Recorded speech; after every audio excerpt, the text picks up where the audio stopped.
everybody, welcome to White Line Fever Live. Welcome to White Line Fever Kicks. And I think we're going to edit this one. So that means that at some point, there'll be bells and stuff down the bottom of the screen to get you to subscribe. It'd be really good if you subscribe, because apparently only 2% of people who watch subscribe, which is really stupid from my perspective. Anyway, I don't know why that happens. Now, welcome Matthew Geddes to the latest episode of White Line Fever Kicks, and the number depends on whether you're watching the video or listening to the audio, so I won't try and guess what number episode it is. But hello, Matt, how are you?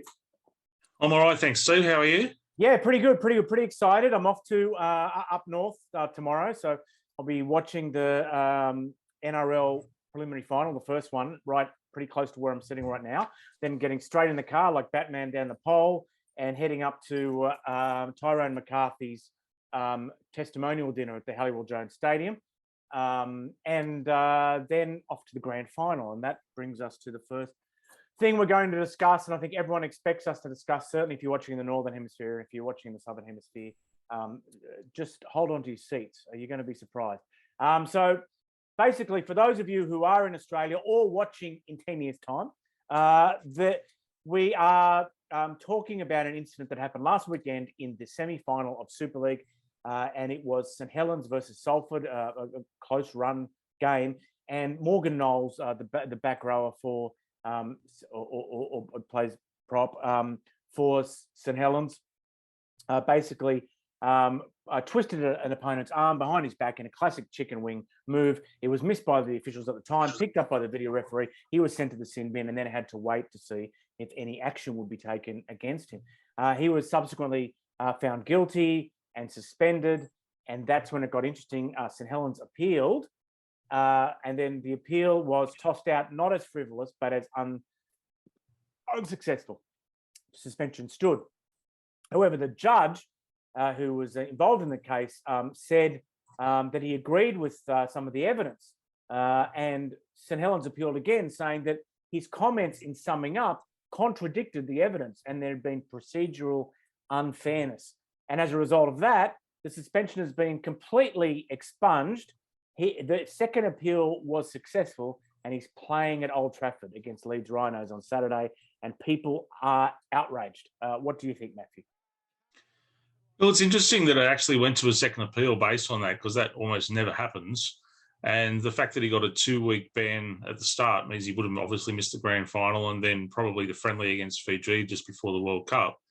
But then they've come out and the tribunal said that the pressure to the limb of an opposing player did not exceed the normal range of movement and could not have posed an unacceptable risk of injury.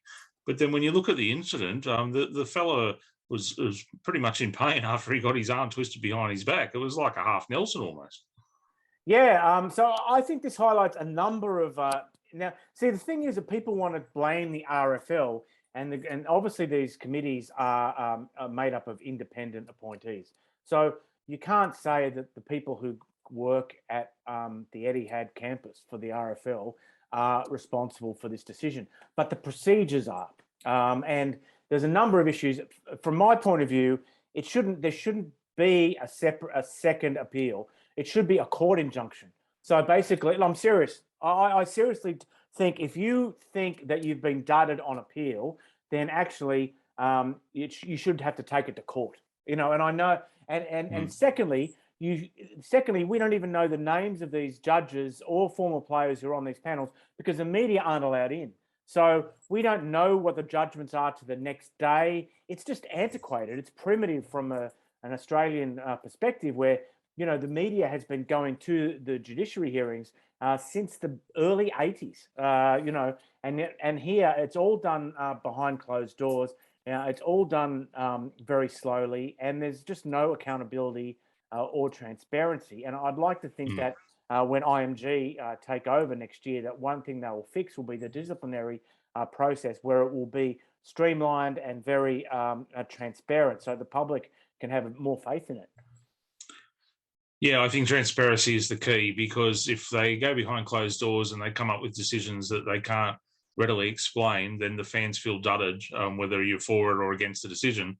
You just need to have some sort of understanding of how they came to this decision, rather than just go, well, this is how it is and we all get on with it, because that's just not good enough for the fans. Yeah, so my explanation just then was based on some tweets by Rod Studd, who's a media guy who does a show, which is an attempt at transparency. You got to say, he does a show on their RFL platforms about the match review and about what. So it is an attempt for transparency, but I just think there's a need to open. Basically, I mean, the thing is, the media here is so small that if they opened it up to the media, most Mondays or Tuesdays, no one would show up, unless it was a big name, no one would show up. But that's all right, we've got a similar situation, which I won't go into enormous detail, regarding, John Bateman being named in the England night squad, for whom he will not play, just to wear down one match of his suspension. And it's actually the same body,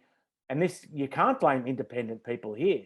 The same body that is getting around the disciplinary procedure is the body that created it and enforces it, and so, and I believe that, France, and I know for sure, France were looking at using the same match, England Knights versus France B on October 2 in Bordeaux. They were looking at using that to wind down Romain Navarrete's suspension. He only had one game left, so good for the goose, good for the gander. But then there's another aspect of that with John Bateman getting a second game, which no one else will get the opportunity. He gets a second game wound off his suspension before the World Cup starts. However, it's all somewhat farcical. My own view, and I remember back in the day, Matt, is that if you were suspended at the end of the 1983 season for 6 games, then you could not play in any trials, and the trials didn't count against your suspension either. So, so if you wouldn't play until, round 7, 1984, and it didn't matter if your team had 5 trials, you couldn't play in any of them either. But now we've got soft on that, where we let players in the NRL, we let players who are guilty of low range offences run around for a couple of weeks in the preseason and then resume their suspension. And I always say, what happens if you get tripped or knocked out or elbowed by a suspended player in a preseason game? It's just procedural nightmare. It's been a mess, certainly in this year in the NRL. I mean, we've had the situation where there was the toing and froing whether Latrell Mitchell could serve the Indigenous All-Stars game as one of his suspension games. And then they said, no, he can actually play in that and it won't count towards the suspension. I mean, this goes back to when Steve Roach was sent off and went over to England to try and sign with a club and serve his suspension so he could play in the grand final. Obviously didn't work. In Australia, we've had the situation where Taylor May was suspended for 2 weeks and he doesn't get to serve the suspension until next year, which is just farcical. He was allowed to play in the finals, then does something wrong in the game and gets suspended anyway. So he's got now a week that he's going to serve. He can still play in the grand final, and he's got a 2-week ban next year, starting from round 1. It's ludicrous. I always say, like sport, we all think we know it's. To me, sport is purely about rules. So if we don't have rules, then we're running around on the park, tossing a Coke bottle around, and whoever shows up, it could be 7 on one side, 10 on the other, 3 points for a try, 1 point for a try, 4, whatever. The only thing that makes sport, organised sport, is rules. And basically, what organised sport does, it creates an artificial universe, like a monopoly board, that people can invest in as far as wanting a certain result, right? It creates. So the most important thing about organised sport is rules, because that's what gets people in. That's what sucks people into this artificial universe where they feel it's there are these weightings that don't really exist in the real world. The unfairness of the real world is supposed to be absent from sport. Sport is rules. So as soon as you stuff around with rules and you get soft on people, and you basically allow yourself to have a heart, allow yourself to have sympathy, then you lose the faith of your stakeholders. Your stakeholders no longer believe in you. They don't believe in this artificial world that they've invested in all these years. And they'll go off and they'll look for some other artificial world to cheer and to boo and to blah, blah, blah. Sport is rules. And unfortunately, our legislators in sport at the moment are getting soft on rules.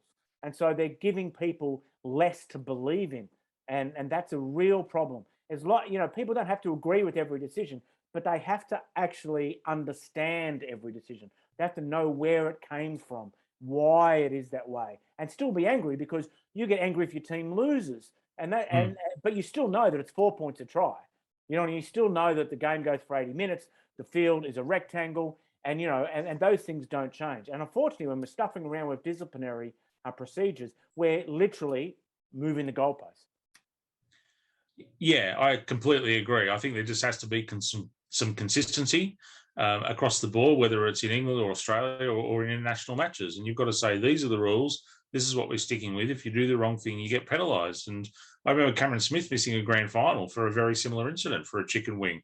And he was Australia's captain at the time, and he did a tackle on Sam Tide, which was ruled illegal, and he missed a grand final. And if you don't have these rules and consistency, suddenly you're WWE and you can cheer whatever you like. Yeah. Okay. We've got some big games this weekend. Let's start with Friday. What are your thoughts? Friday in the NRL. Cowboys and Parramatta. It's a tough one. I've got these two teams wrong so many times this year. They're the two teams that I've really struggled with, and I think because the Cowboys have completely overachieved, and Parramatta have just lost the games that they should have won and won the games that you didn't think they would. So it's a tough one. I'm a little concerned that the Eels are going up the night before. They're going on a smash and grab mission, and in front of the Cowboys home fans after they've had that week off. I think they should have enough to get home.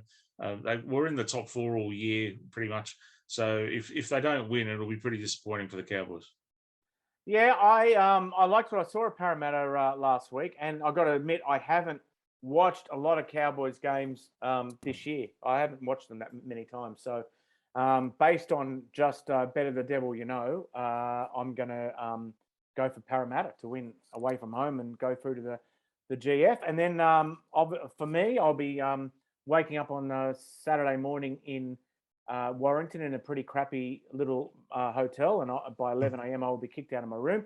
So I'm hoping I'll have somewhere to sit and watch the massive match between Penrith and South Sydney. How do you see that going? Oh, I think Penrith would probably get up. I mean, they've been the best side for 3 years now. They've had the week off. There's no injury concerns. They brought Charlie Staines in for May, which we've just touched on. And South Sydney, they've had a couple of pretty brutal matches, especially against the Roosters. They came out all guns blazing against Cronulla and were leading 18-0 at one stage.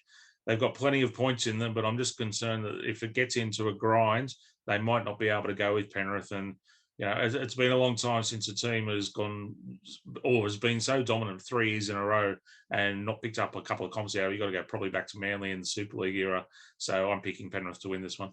Yeah, I agree with you there. Penrith looking too strong, and as you say, lots of duress for South Sydney. And then in the evening at Old Trafford, really looking forward to that one. And it's it's two old rivals, but I guess you wouldn't have backed them to be the teams in the grand final for most of 2022.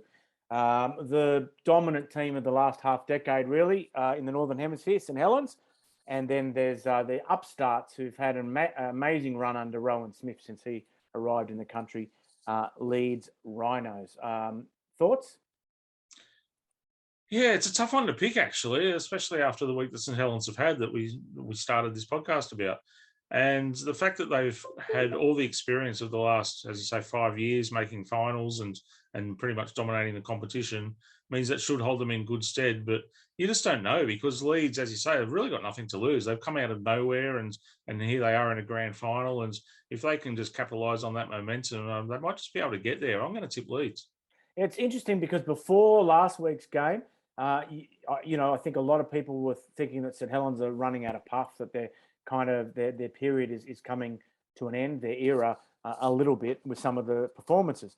Now, did the performance last week against Salford dissuade me from that view? Not necessarily, and in fact, if we didn't have the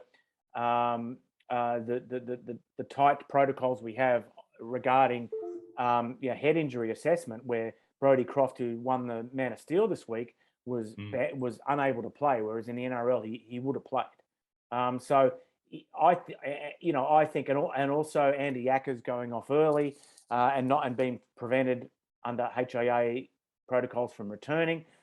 I think Salford might have got St Helens last week. So if I'm running a line through that and then comparing them to a Leeds side that just has so much momentum, then I think Leeds can win. I'm tipping the game to go to Golden Point. Wow. And Johnny Lomax to kick a drop goal and win it for Saints. That's my tip.